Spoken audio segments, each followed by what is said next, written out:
মানবাধিকার লঙ্ঘনে জড়িত নিরাপত্তা বাহিনী সদস্যদের শাস্তি দিতে ব্যবস্থা নেয়নি সরকার, যুক্তরাষ্ট্রের মানবাধিকার প্রতিবেদন। কেন্দ্রের নির্দেশনা উপেক্ষা করেই উপজেলা নির্বাচনের প্রার্থী মন্ত্রী এমপি স্বজনেরা, ভোটে আছেন বিএনপিরও অনেক নেতা। কাতারের আমিরের সঙ্গে আজ প্রধানমন্ত্রীর সঙ্গে বৈঠক, হবে 11 চুক্তি ও সমঝোতা স্মারক সই, আলোচনায় মধ্যপ্রাচ্য পরিস্থিতি।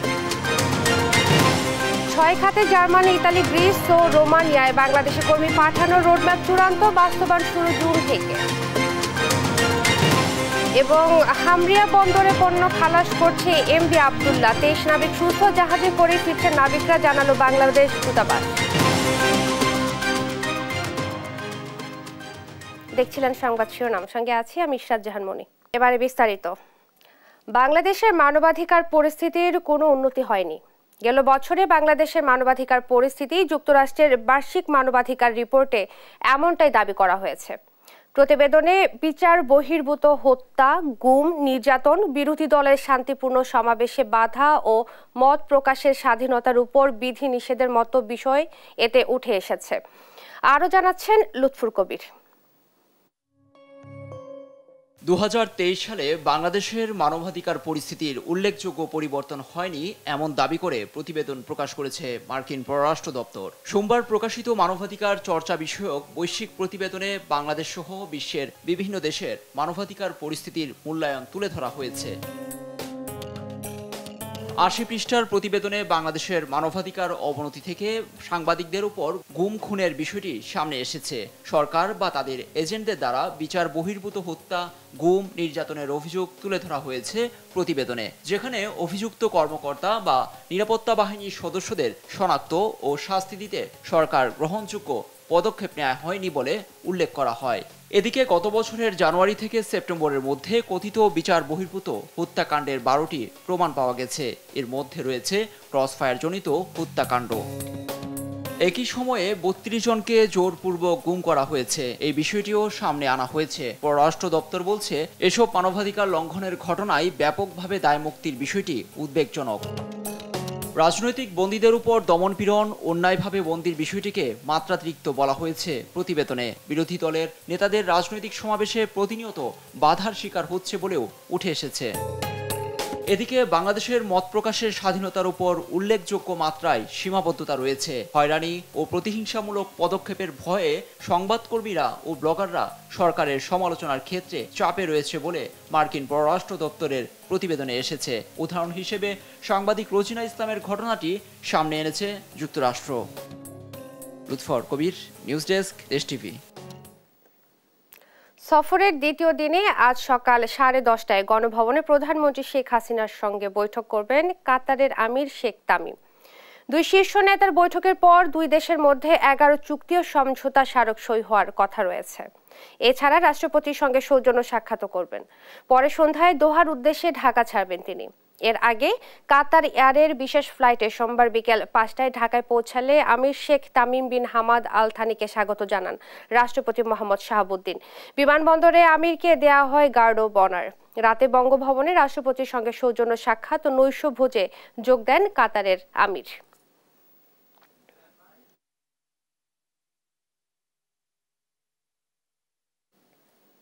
ছয় খাতে ইউরোপের 4 দেশে বাংলাদেশি দক্ষ শ্রমিকদের জন্য খুলছে নতুন দুয়ার। জার্মানি, ইতালি, গ্রিস ও রোমানিয়ায় বাংলাদেশের দক্ষ কর্মী পাঠানোর রোডম্যাপের কাজ এরই মধ্যে গুছিয়ে এনেছে পররাষ্ট্র মন্ত্রণালয়, যার বাস্তবায়ন শুরু হবে জুন থেকে। অভিবাসন বিশেষজ্ঞরা নতুন বাজেট সম্প্রসারণকে ইতিবাচক বলছেন। কর্মীদেরকে ভাষা ও প্রশিক্ষণের ওপর জোর দেওয়ারও পরামর্শ তাদের। ইউরোপের নতুন শ্রম বাজার নিয়ে আজিজুর রহমান কিরণের 2 পর্বের ধারাবাহিকের আজ থাকছে প্রথম পর্ব। 2022 সালের এপ্রিলে ট্যালেন্ট পার্টনারশিপ প্রোগ্রাম ঘোষণা করে ইউরোপীয় ইউনিয়ন, যেখানে বলা হয় 27 দেশের এ জোট দক্ষ কর্মী নেবে 7 দেশ থেকে। তালিকায় আছে বাংলাদেশও। এ প্রকল্পের কেন্দ্রীয় ব্যবস্থার অধীনে তৈরি করা ডাটাবেজের তথ্যের উপর ভিত্তি করে কর্মী নিতে 7 দেশকে চাহিদাপত্র দেবে ইউ সদর দপ্তর। এ কর্মসূচির আওতায় যারা কাজে যাবেন, মেয়াদ শেষে দেশে ফেরার বাধ্যবাধকতার বিধান থাকবে।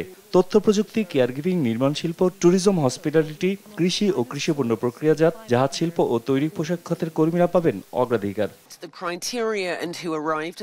বাংলাদেশ কিভাবে এই সম্ভাবনা কাজে লাগাতে পারে তা নিয়ে কাজ শুরু করেছে পররাষ্ট্র মন্ত্রণালয়। সম্প্রতি আন্তঃমন্ত্রণালয় বৈঠকে তৈরি করা হয়েছে রোডম্যাপও। $3 মিলিয়ন অর্থ সহায়তায় ট্যালেন্ট হাট প্রকল্পের আওতায় আগ্রহীদের দেওয়া হবে ভাষা ও সংস্কৃতির প্রাথমিক ধারণা, জানান পররাষ্ট্র সচিব মাসুদ বিন মোমেন। জুনের মধ্যে আমরা এই রোডম্যাপটা আমরা ফাইনালাইজ করব এবং ইমপ্লিমেন্টেশনে যাব। অন্যান্য যে ইউরোপিয়ান দেশগুলো আছে তারাও কিন্তু আগ্রহী হবে। জার্মানি, ইতালি, গ্রিস ও রোমানিয়াতে দক্ষ কর্মী পাঠানোর এই সুযোগ কাজে লাগানোর পরামর্শ অভিবাসন খাত সংশ্লিষ্ট এবং বিশেষজ্ঞদের। কেবলমাত্র একটা বা দুটো আন্তঃ মন্ত্রণালয়ের বৈঠক করে এই রোডম্যাপ কিন্তু করা যাবে না, এবং সম্পৃক্ত রাখতে হবে সংশ্লিষ্ট অন্যান্য মন্ত্রণালয় এবং যে অন্যান্য এজেন্সিজ যেগুলো এই যারা এডুকেশন দেখেন, দক্ষতা সম্প্রশিক্ষিত যারা রয়েছেন, বিএমইটি, বিভিন্ন প্রতিষ্ঠান রয়েছেন যারা এর সঙ্গে সম্পৃক্ত। কিছু রিসোর্স তারা কমিট করেছেন যারা ট্রেনিংয়ের জন্য তারা দেবেন, এবং এটাই খুব গুরুত্বপূর্ণ যে আমার এখান থেকে তুমি যদি শ্রমিক চাও তাহলে সেখানে তোমরা ইনভেস্ট করো, আমরা দুয়ে মিলে ঠিক করি তোমাদের কি চাহিদা, আমাদের কি চাহিদা। আমাদের যে পরিমাণ অ্যাসেট আছে মানব সম্পদের, আমরা যদি প্রপার ওয়ার্কার্স তৈরি করতে পারি, আপনার ডেস্টিনেশন কান্ট্রি খোঁজার দরকার নেই, they will look for us. এই জন্য আমি বলছি যে আমার মিশনের কাজ হলো সেটাকে প্রেজেন্ট করা, যে this is the people we have, so তোমার কি লাগবে। বইসেলের মতো সরকারি সংগঠন নাকি বেসরকারি ব্যবস্থাপনায় কর্মী পাঠানো হবে তা নিয়ে সব মহলের পরামর্শ অনুযায়ী কার্যকর প্রক্রিয়া বেছে নেওয়ার আহ্বানও তাদের। আজিজুর রহমান কিরণ, দেশ টিভি, ঢাকা। দেশজুড়ে চলমান হিট অ্যালার্ট আরও 3 দিন বাড়ানো হয়েছে। আবহাওয়া অধিদপ্তর বলছে এ সময় তাপমাত্রা আর না বাড়লেও 42 ডিগ্রির আশেপাশেই থাকবে। সোমবার সর্বোচ্চ তাপমাত্রা ছিল চুয়াডাঙ্গা ও যশোরে। জলবায়ু বিশেষজ্ঞরা বলছেন বৈশ্বিক উষ্ণতার কারণে দীর্ঘমেয়াদী ঝুঁকির মধ্যে পড়তে হচ্ছে বাংলাদেশকে। সংকট মোকাবেলায় স্বল্প ও দীর্ঘমেয়াদী পরিকল্পনা নেওয়ার পরামর্শ তাদের। বিস্তারিত জুবাইর রাজিনের ডেস্ক রিপোর্টে।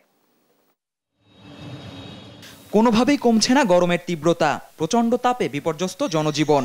কেউ বিশ্রাম নিচ্ছেন গাছের ছায়ায়, কেউ তৃষ্ণা মেটাতে ভিড় করছেন রাস্তার পাশের শরবতের দোকানে। গরমের তীব্রতায় শরীরে পানি ঢেলে ঠান্ডা করার চেষ্টায়ও কেউ। গেল কয়েকদিন ধরেই তীব্র তাপদাহে পুড়ছে খুলনা বিভাগ। যশোর ও চুয়াডাঙ্গায় সোমবার তাপমাত্রা রেকর্ড করা হয় 40.6 ডিগ্রি সেলসিয়াস।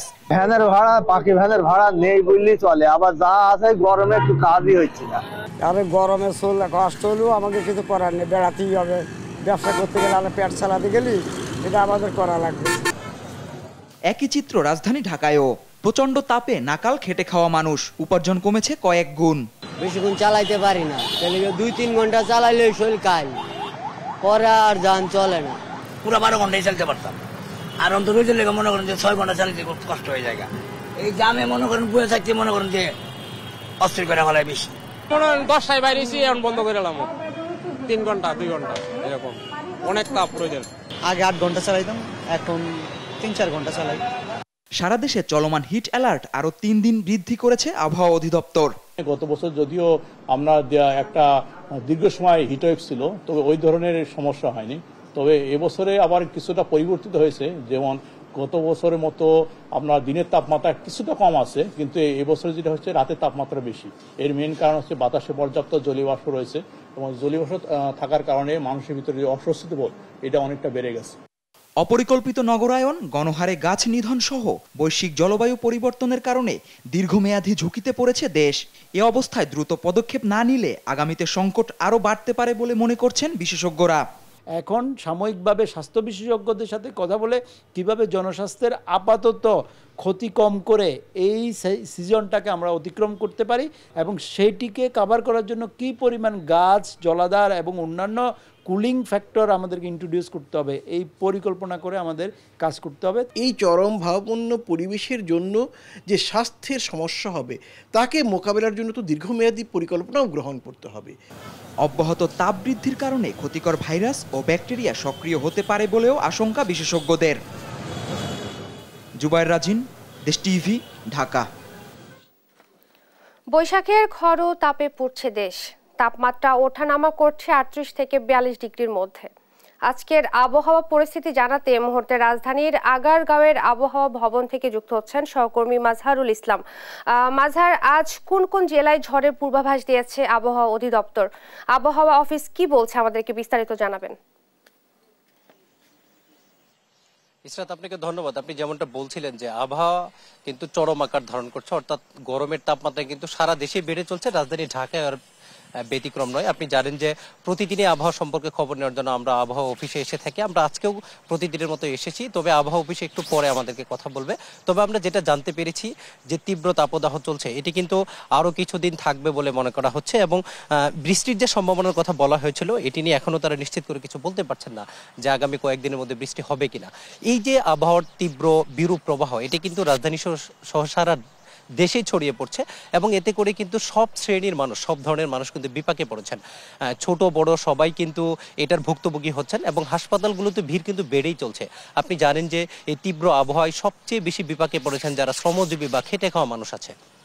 আমরা তাদের সাথে কথা বলেছিলাম, তারা যেটি আমাদেরকে জানিয়েছে যে জীবিকার তাগিদে তাদেরকে কিন্তু প্রতিদিনই বের হতে হয়, এবং তারা বের হতে চান না, কিন্তু কিছু করার থাকে না। পরিবার চালাতে হলে তাদেরকে গরম উপেক্ষা করেই তাদেরকে বের হতে হচ্ছে।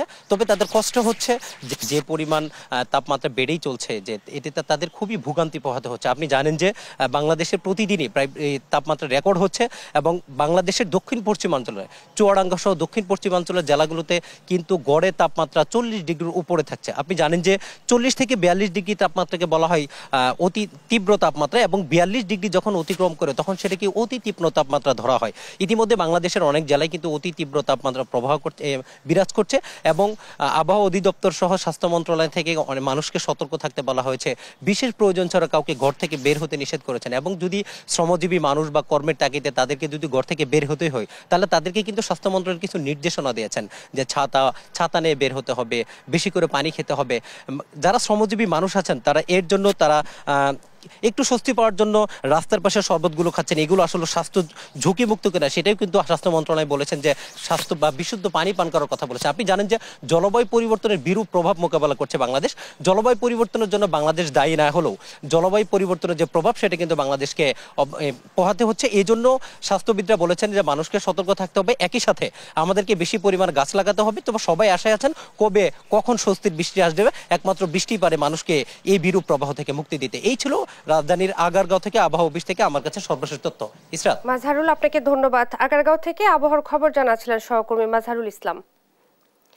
তীব্র গরমে চট্টগ্রাম ওয়াসার পানি সরবরাহ কমেছে, চরম দুর্ভোগে আছে ওয়াসার গ্রাহকরা। এর মধ্যে দাম বৃদ্ধির প্রস্তাব মানতে নারাজ গ্রাহকরা। এ বিষয়ে আরও জানাতে সরাসরি যুক্ত হচ্ছেন সহকর্মী ইশতিয়াক শান। ইশতিয়াক, সর্বশেষ কি খবর রয়েছে আপনার কাছে, আমাদেরকে বিস্তারিত জানাবেন।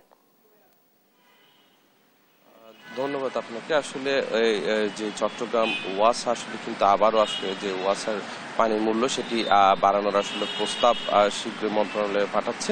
সেক্ষেত্রে যেই আবাসিক গ্রাহকরা রয়েছেন তাদের ক্ষেত্রে কিন্তু 30% পর্যন্ত আসলে মূল্য বাড়ানো হবে বলে জানানো হয়েছে, এবং অন্যদিক থেকে যেই অনাবাসিক গ্রাহক অর্থাৎ বাণিজ্যিক গ্রাহকদের ক্ষেত্রে কিন্তু 50% মূল্য বাড়াতে চাচ্ছে চট্টগ্রাম ওয়াসা। সেক্ষেত্রে বর্তমানে যে আবাসিক গ্রাহকরা রয়েছেন তাদের কিন্তু 1 ইউনিট অর্থাৎ 1000 লিটার পানিতে গুনতে হচ্ছে 18 টাকা, নতুন প্রস্তাবে যা করা হচ্ছে 23 টাকা 40 পয়সা করে, এবং একইভাবে অনাবাসিক অর্থাৎ বাণিজ্যিক গ্রাহকদের ক্ষেত্রে কিন্তু প্রতি ইউনিট পানির বর্তমান মূল্য দিতে হচ্ছে 37 টাকা। সেক্ষেত্রে কিন্তু নতুন প্রস্তাবনায় 55 টাকা 50 পয়সা করে আসলে তাদের মূল্য দিতে হবে। সেক্ষেত্রে কিন্তু গত 79তম বোর্ড সভায় আসলে পানির যেই মূল্য সেটি আসলে বাড়ানোর প্রস্তাব ওঠে। সেক্ষেত্রে ওয়াসার পক্ষ থেকে কিন্তু 61.34% আসলে মূল্য বৃদ্ধির প্রস্তাব করা হয়, এবং এই বোর্ড সভা থেকে কিন্তু আসলে 7 সদস্যের একটি কমিটি গঠন করা হয়। এতে আহ্বায়ক করা হয় ওয়াসার বোর্ড সদস্য সিদ্ধার্থ বড়ুয়াকে, এবং একই সাথে কিন্তু এতে কিন্তু ওয়াসার পানির মূল্য যে 30% এবং অনাবাসিকে 50% বৃদ্ধির সুপারিশও করা হয়।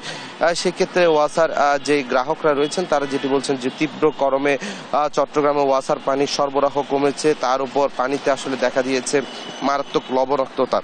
এর ফলে কিন্তু আসলে চরম দুর্ভোগে আছে চট্টগ্রাম নগরীর ওয়াসার যে গ্রাহকরা রয়েছেন তারা। এর মধ্যেই কিন্তু আসলে এই মূল্যবৃদ্ধির যে নতুন প্রস্তাব সেটি কিন্তু মানতে আসলে গ্রাহকরা অনেকটা নারাজ, এবং সেক্ষেত্রে নগরীর বিভিন্ন এলাকার গ্রাহকরা যেটি অভিযোগ করছেন প্রতিষ্ঠার এত বছর পেরিয়ে গেলেও কিন্তু আসলে যে ওয়াসা তারা কিন্তু আসলে যে নগরের প্রতিটা এলাকায় কিন্তু আসলে যে পানির সরবরাহ আসলে সেটি তারা আসলে ঠিকভাবে আসলে করতে পারছেন না, নিশ্চিত করতে পারছেন না।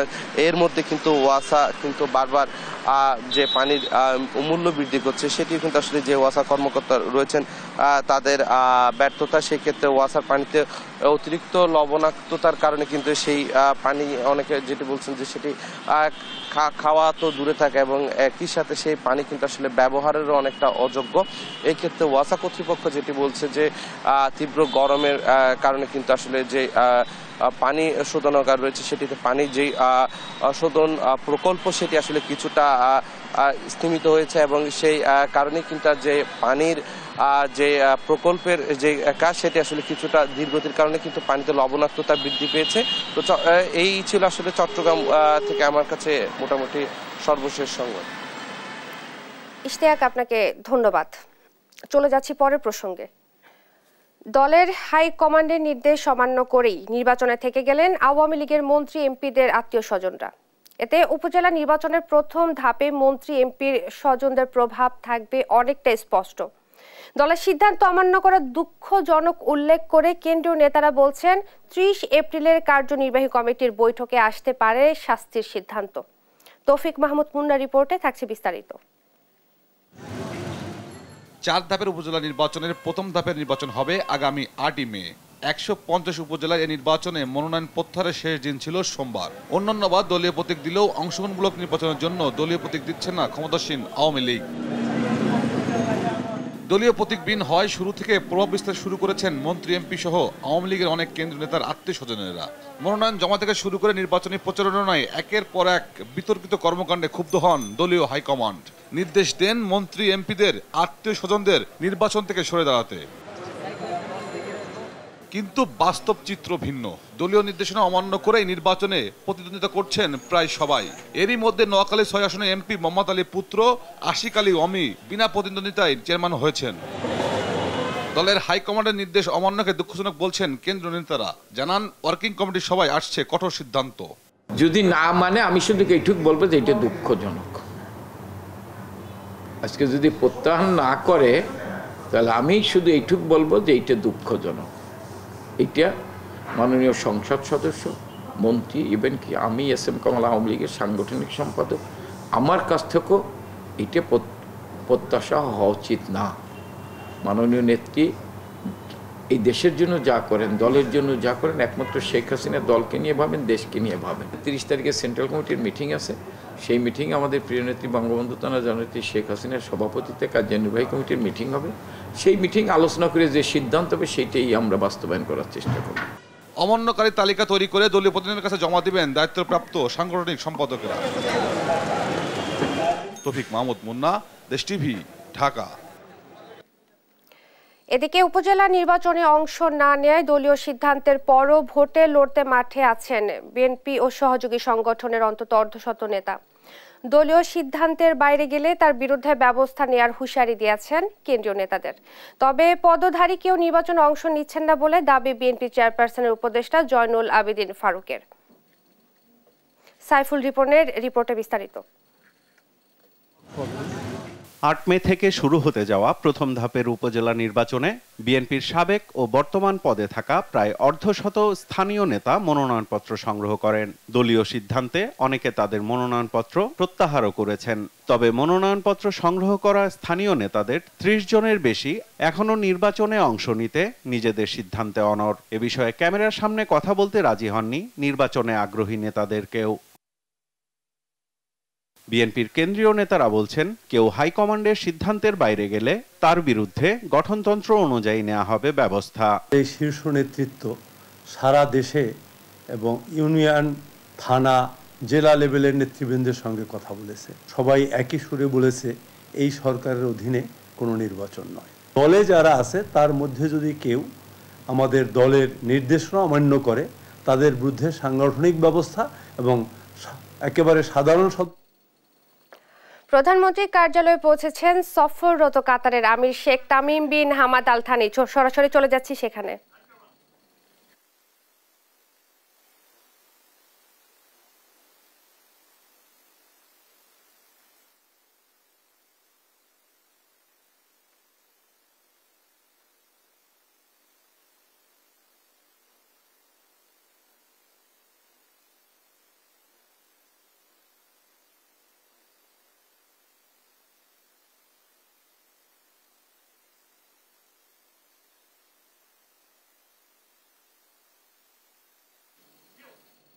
সংবাদ সকালে আরো থাকছে। রাজস্ব কমেছে এনবিআর এর 10 পণ্য থেকে বছরে 1677 কোটি টাকা কম শুল্ক মিলেছে। অর্থনৈতিক নানা সংকটে দুষছেন বিশ্লেষকরা।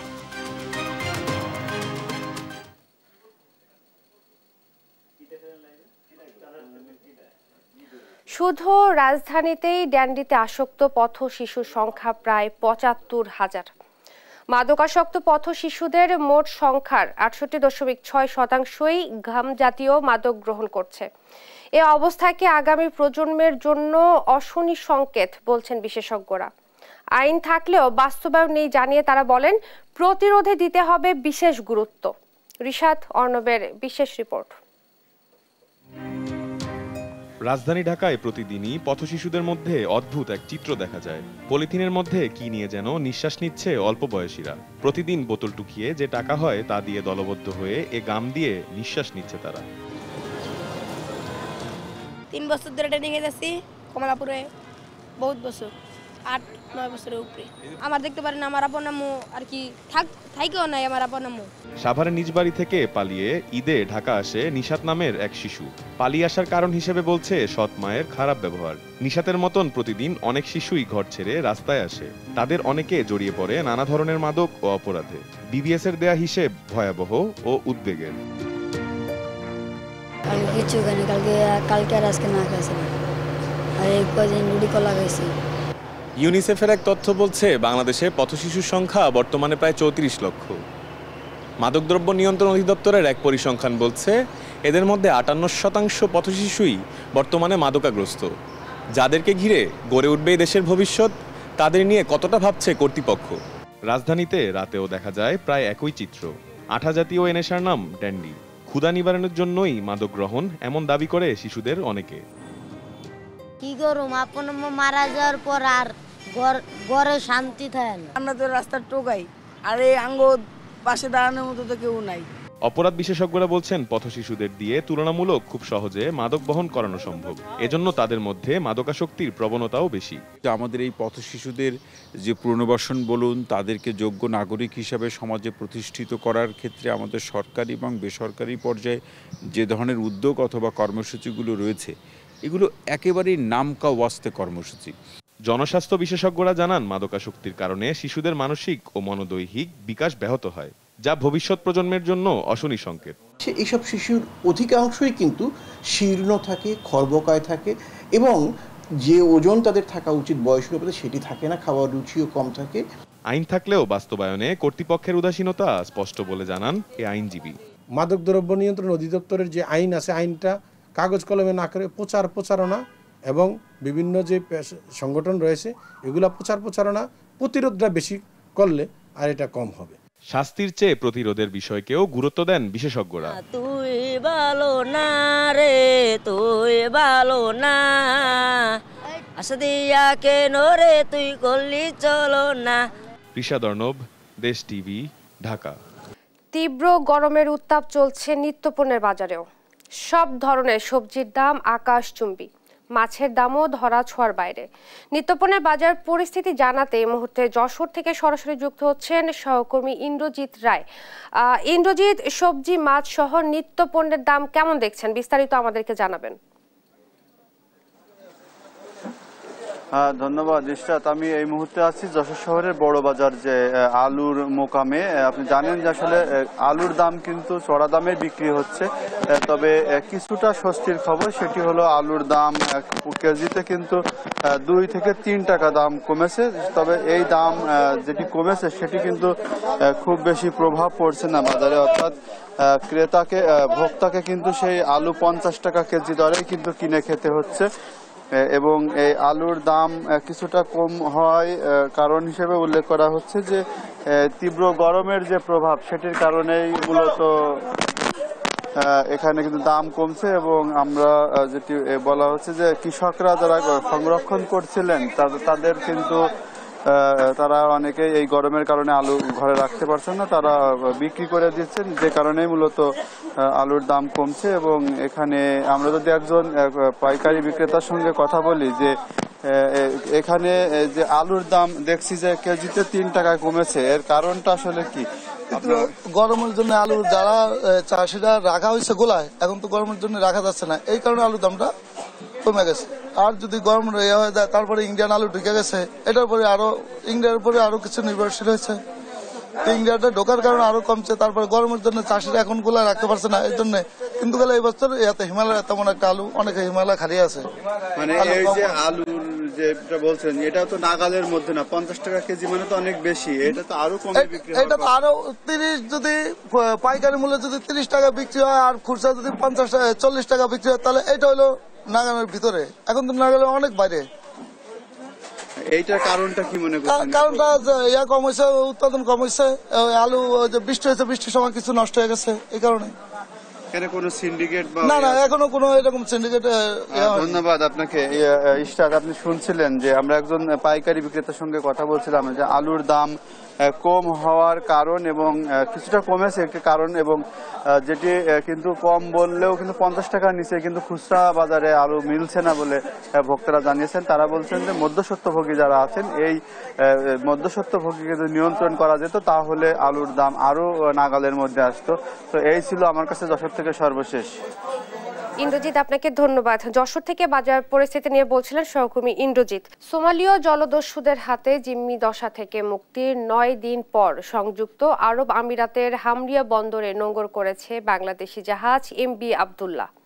ক্যাপ্টেন সহ 23 নাবিক নিয়ে সোমবার সন্ধ্যায় দুবাইয়ের তীরে দেখা পায় জাহাজটি। এ সময় তাদের উষ্ণ অভ্যর্থনা জানান বাংলাদেশ দূতাবাসের কর্মকর্তারা। অবশ্য ভিসা ও আইনি জটিলতার কারণে শীঘ্রই ফেরা হচ্ছে না দেশে। আপাতত তারা জাহাজে অবস্থান করবেন। বিস্তারিত ডেস্ক রিপোর্টে।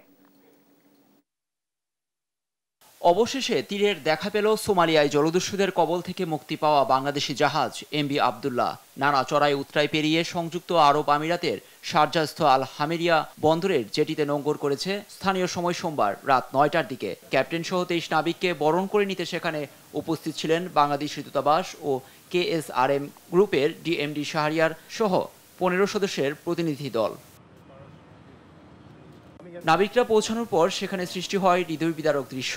জিম্মি দশার সেই ভয়ঙ্কর পরিস্থিতি তুলে ধরেন নাবিকরা। সাংবাদিকদের সঙ্গে কথা বলেন এমবি আবদুল্লাহর ক্যাপ্টেন। সবাই সুস্থ রয়েছেন বলেও জানান তিনি।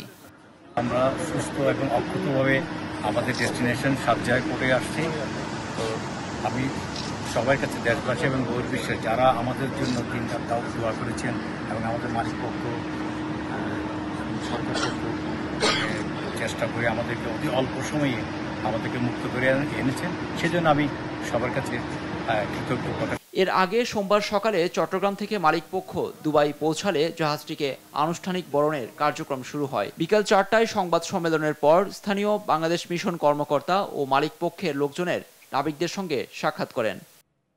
বাংলাদেশের মিশন কর্মকর্তারা জানান নাবিকরা সুস্থ রয়েছেন, তবে তাদের দেশে ফেরা নিয়ে রয়েছে আইনি ও ভিসা জটিলতা। প্রথম 2জন নাবিক উড়োজাহাজে দেশে ফেরার কথা থাকলেও সেই সিদ্ধান্তে পরিবর্তন এসেছে। ভিসা জটিলতা শেষ হওয়ার পরই জানা যাবে কবে নাগাদ 23 নাবিক দেশে ফিরতে পারবেন। সেই পর্যন্ত থাকবেন জাহাজেই। আমরা প্রত্যেকটি নাবিকের সাথে কথা বলেছি, তারা সুস্থ আছে, তাদের মনোবল যথেষ্ট চাঙ্গা আছে। 23 জনের কেউই বাংলাদেশে ফিরে যাচ্ছেন না, তারা সবাই এই জাহাজেই থাকছেন। গেল 12 মার্চ আফ্রিকার মোজাম্বিক থেকে কয়লা বোঝাই করে সংযুক্ত আরব আমিরাতের আসার পথে KSRM গ্রুপের বাংলাদেশি পতাকাবাহী জাহাজ এমবি আবদুল্লাহ সোমালিয়া জলদস্যু দ্বারা আক্রমণের শিকার হয়। প্রায় 31 দিন জিম্মি দশায় থাকার পর গত 13 এপ্রিল মুক্তিপণের মাধ্যমে ছাড়া পান নাবিকরা। নিউজ ডেস্ক, দেশ টিভি।